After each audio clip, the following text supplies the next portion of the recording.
After 7 episodes of building the income standard framework, I want to address two questions that sit at the emotional core of retirement planning. The first one, my advisor says I have enough. So why do I still feel like I don't?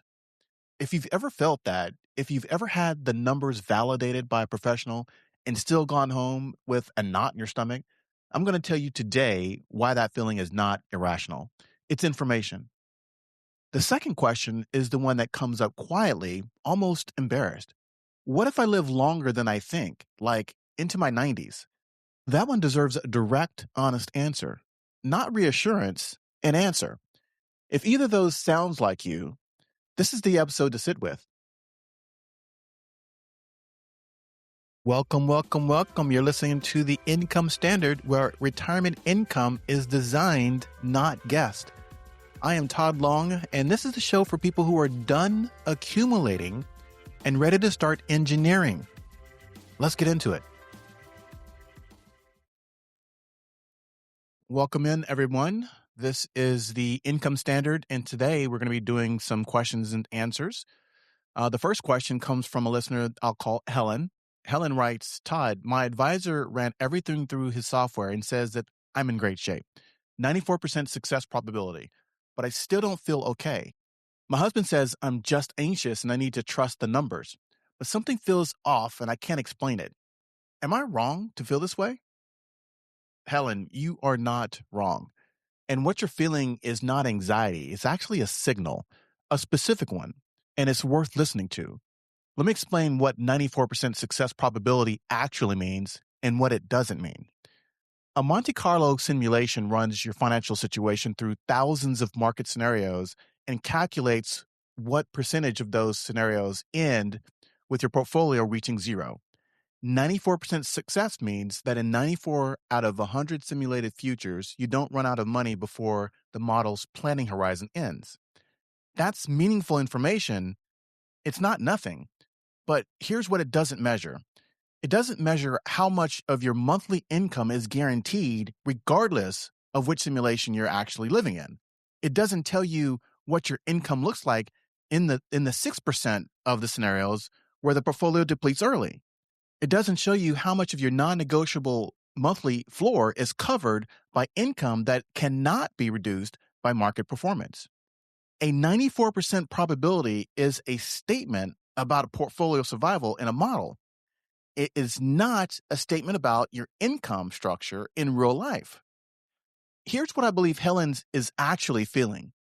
She's feeling the gap between probability and guarantee. Her plan has a 94% chance of not running out.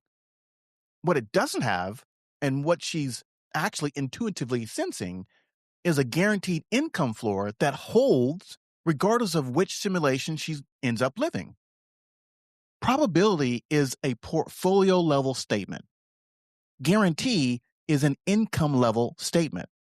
They're measuring different things. A plan with a 94% Monte Carlo success rate and no guaranteed income floor feels fragile because it is fragile.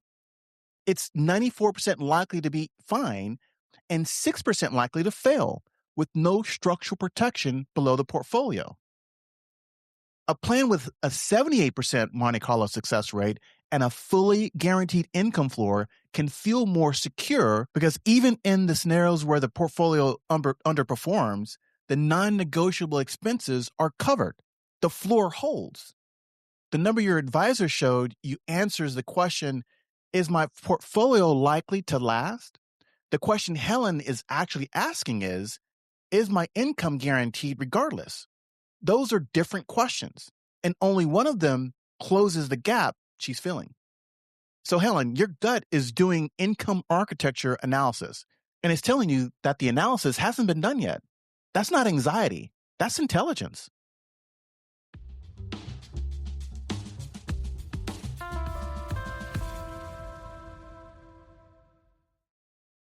Before we get into Frank's question, I want to close the loop on Helen. Helen's advisor is not wrong. 94% is a legitimate measurement of portfolio durability. The advisor isn't misleading her. The model is answering the question it was designed to answer. The problem is that it's answering a different question than one Helen is living. Helen's not living in a simulation. She's living in one specific future, one sequence of returns, one health trajectory, one life. And in that specific future, 94% doesn't feel like anything.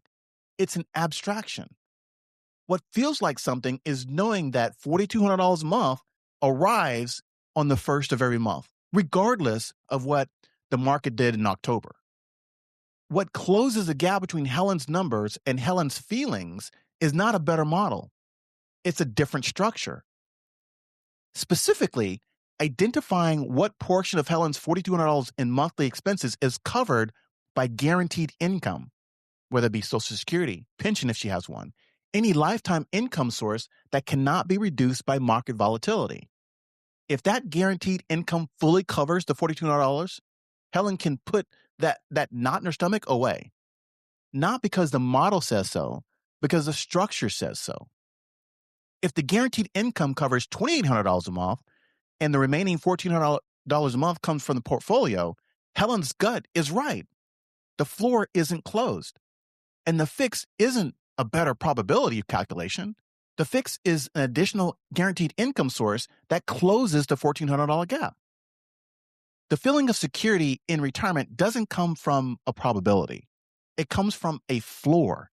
Build the floor, and the feeling follows. If Helen's situation sounds like yours, if you have a number that looks right on paper but doesn't feel right in your chest, start by mapping the floor. Not the portfolio, the guaranteed income against non-negotiable monthly expenses. That map tells you more than any Monte Carlo result. We're at the halfway point of the final episode of Season 1. Over 8 episodes, we've covered the full architecture of retirement income risk, the accumulation trap, the income floor, sequence of returns, longevity, fee leakage, RMD tax exposure. And today, the question underneath all of them, is your gut feeling about your plan actually correct? I want to use this midpoint to do something different. Instead of pointing you to a specific calculator, I want you to go to the incomestandard.com review and read through all 6 components of the review. Not to schedule anything, just to read them. Income layering, sequence exposure, longevity stress test, RMD trajectory, fee leakage scan, guaranteed income foundation. Read through each one and ask yourself a simple question. Has anyone ever measured this for me specifically? Not run a probability, not shown me a Monte Carlo result, but actually measured this specific component against my actual numbers. For most people who've been listening to this season, the honest answer to one or more of those questions is no. That's not a failure. That's information. And information is what the review is designed to turn into a measurement. 5 minutes, the incomestandard.com review. I'll be here when you get back, and we'll finish the season. The second question comes from a listener, and I'll call him Frank. Frank writes, Todd, my wife and I have been arguing about this for 3 years. She wants to plan to 95. I think that's crazy. My dad died at 74. Her parents both made it past 80, but neither hit 90. I say we plan to 85, which is above average. She says we're playing for the worst case. Who's right? Frank, I want to start by telling you that your position is logically coherent. Planning 85 is above the median life expectancy. By one definition of conservative, you are being conservative. But there are 2 problems with planning 85 that I want to work through with you. The first problem, median life expectancy is not the right benchmark for retirement planning. Median life expectancy, around 78 for men, 82 for women in the US, is the age by which half of the population has died. But you're not planning for the average member of the population. You're planning for you. You are, by definition, already above average in health. Otherwise, you wouldn't be having this conversation. you've saved enough to retire. That correlates strongly with better healthcare, lower stress, more stable housing, better nutrition. People with the financial profile to retire comfortably consistently live longer than the median. So, Frank, for a couple in a reasonably good health at 65, the probability that at least one of you lives past 90 is approximately 50%. Planning at 85 gives you a 1 in 2 chance of outliving the plan. That's not conservative. That's a coin flip. The second problem, and this is the one that matters more, the cost of being wrong is asymmetric. If you plan that to 95 and you both die at 82, you leave more money than you needed. That's a fine problem to have. Your estate is larger, your kids or charities will benefit. If you plan to 85 and one of you lives to 93, the surviving spouse faces 8 years with a depleted or exhausted portfolio and no way to rebuild it. So the downside of overplanning is excess wealth. The downside of underplanning is financial crisis in an extreme old age, at the precise moment when health costs are highest and earning capacity is zero. So planning to 95 is not pessimism. It's asymmetric risk management. The cost of being wrong in one direction is manageable. The cost of being wrong in the other direction is not. And here's the practical point that resolves your disagreement with your wife, Frank. Planning to 95 doesn't mean your portfolio has to last to 95.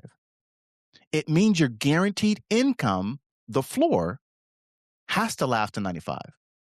The portfolio can deplete at 85.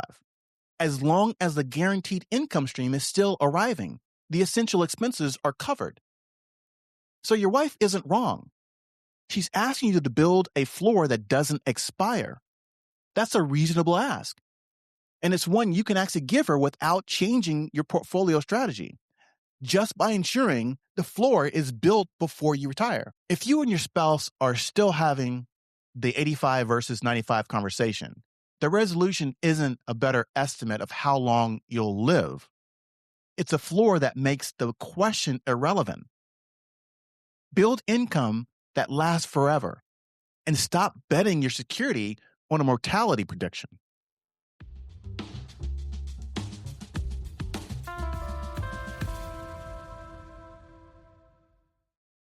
Helen wants to stop feeling the knot in her stomach, and Frank wants to stop having the argument with his wife. Happy life, happy wife, right? Those are different feelings, but they're both expressions of the same underlying need. Security, not probability, not projections, not models.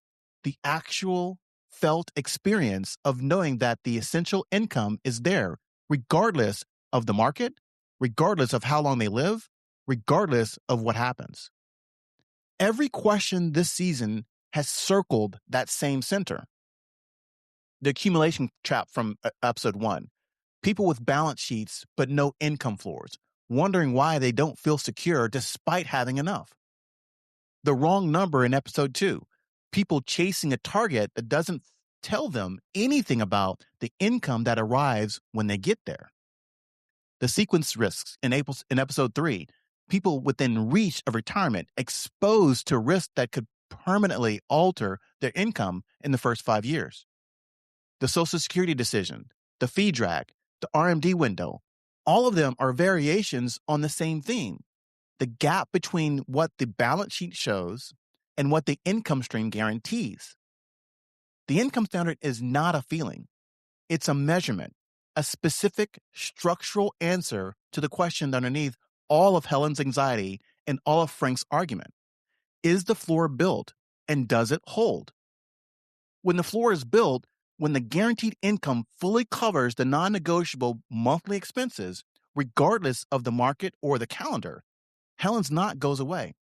Frank's argument ends, not because the projections improved, because the structure changed.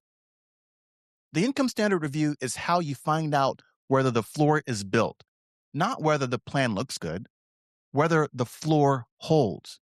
After 7 episodes, if there's one thing to carry forward. The question to ask yourself is not, do I have enough? It's, is my floor closed? One question has a number for an answer. The other has a guarantee. Only one of them closes the gap between what your statement shows and what you feel at 2 o'clock in the morning.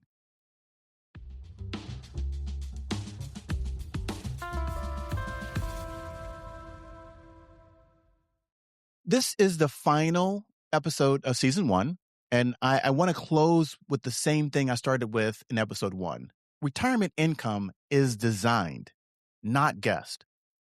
Every episode this season was about a specific structural risk: accumulation thinking, missing income floors, sequence exposure, longevity gaps, fee drag, RMD tax, and the specific architectural response to each one. If any of those episodes described your situation, if Helen's not sounds familiar, or Frank's argument is one that's happening in your household right now, the income standard review is the conversation that measures all of it with your numbers against your specific income floor, against the standard, not the average. 6 components, 45 minutes to 60 minutes, no cost. Income floor analysis, sequence exposure, longevity stress test to 95, RMD projections, fee leakage scan, guaranteed income foundation. Schedule your income standard review at theincomestandard.com. Not when you're closer to retirement, not when you've had more time to think about it. Now, while the window's open and the floor can still be built right. That is the income standard for this week, folks. If this episode gave you a framework you didn't have before, share it with someone who actually needs it. Forward it to a friend who's 5 years from retirement and still thinking in terms of balance sheets instead of income architecture. And if you found yourself thinking about your own income floor while listening, like what's guaranteed, what's not, and what that gap might be, that's the signal. That's when this review makes sense. The review is waiting for you at theincomestandard.com. Again, that is theincomestandard.com. There's no cost, there's no pitch, just measurement. I'm Todd Long. We'll talk to you next week.